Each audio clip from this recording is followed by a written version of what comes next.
É a árvore que dá nome ao nosso país, a única no mundo a batizar uma nação.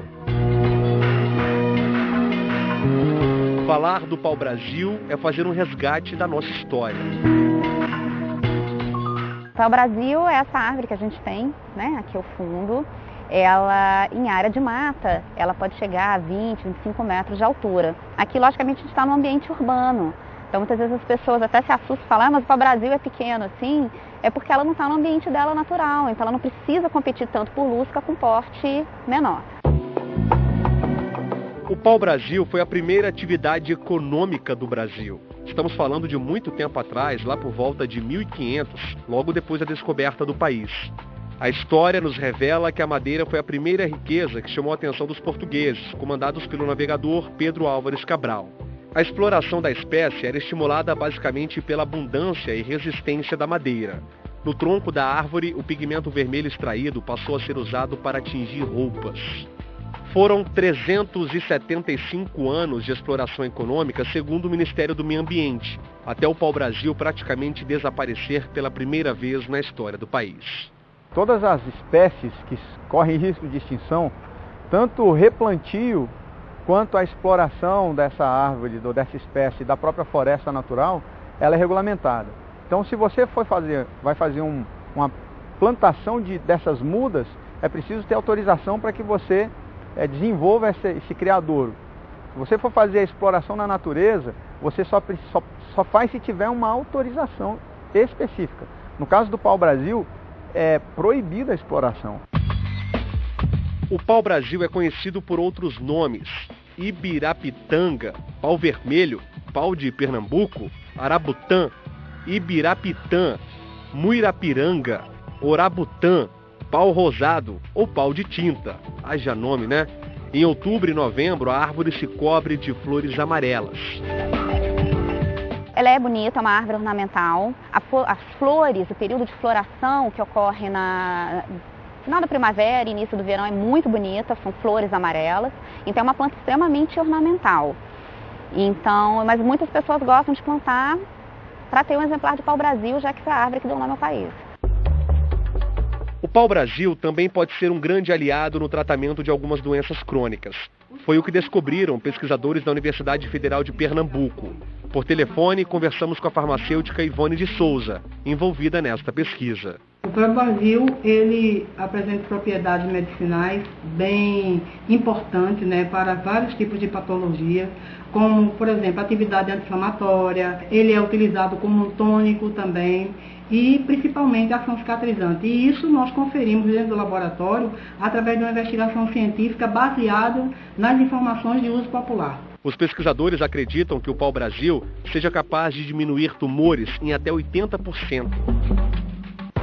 Da Universidade Federal de Pernambuco para o Serviço Florestal Brasileiro, em Brasília, vamos direto ao laboratório. Há mais de 4 décadas, pesquisadores analisam soluções tecnológicas para aprimorar o uso sustentável dos recursos florestais. É um resgate de milhares de árvores. Cada espécie é indicada para uma atividade específica. No caso do pau-brasil, a conclusão que se chegou é que não há nenhuma outra árvore com as mesmas características que essa espécie. Aqui nós temos um exemplo disso. Escuta só esse barulho. Parece que tem metal aqui dentro, né?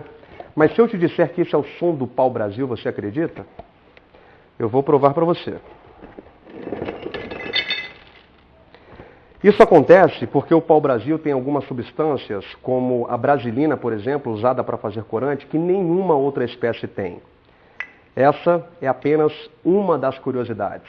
Além de ter essa substância que é a brasilina, que a gente acredita que também influencia na transmissão de som pela madeira, a sua configuração de fibras e de outros tipos celulares é tão peculiar que promove características específicas que nenhuma outra madeira tem.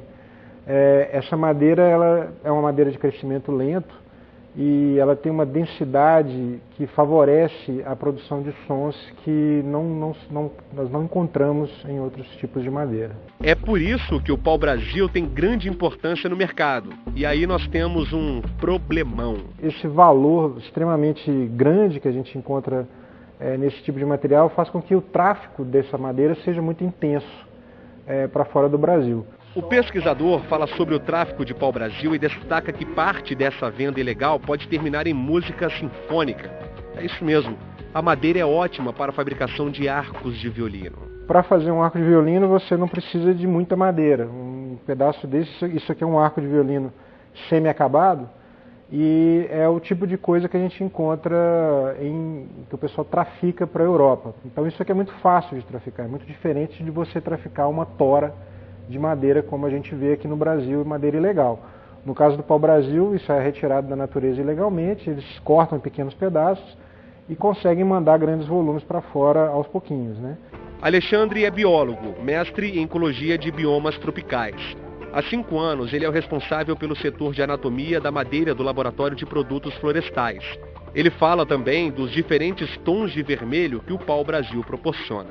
Tem frases históricas aí que, depois da descoberta do Brasil e do pau-brasil, né, o tom de vermelho da Europa foi totalmente transformado, porque tons que não se conseguia antes passaram a ser possíveis por causa da descoberta dessa madeira. Só para exemplificar, aqui a gente tem um tom bem mais alaranjado do pau-brasil, que foi recém-cortado, então a gente tem um pH diferente e à medida que ele vai reagindo com a atmosfera, ele vai mudando a sua tonalidade até atingir uma tonalidade bem escura, né?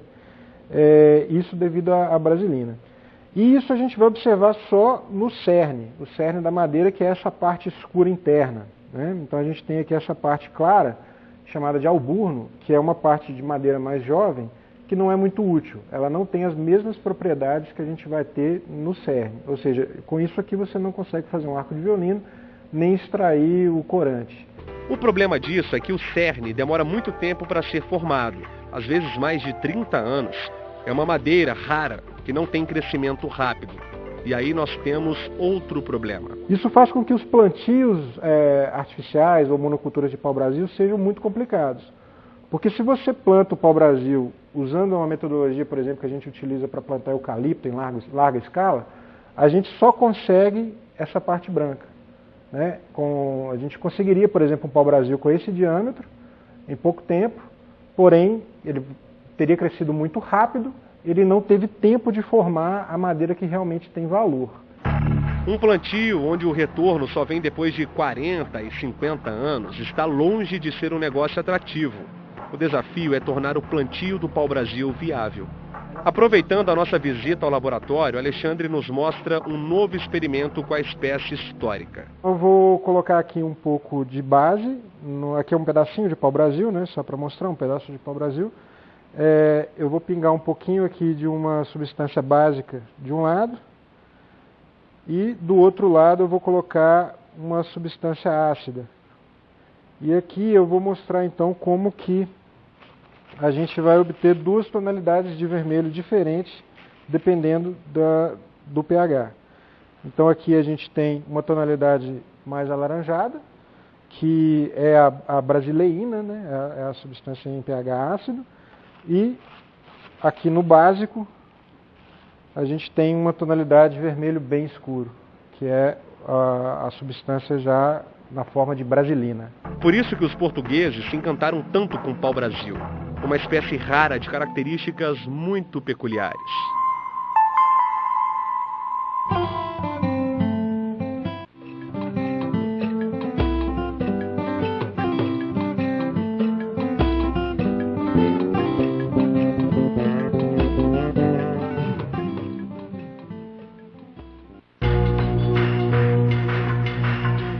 É a árvore que dá nome ao nosso país, a única no mundo a batizar uma nação.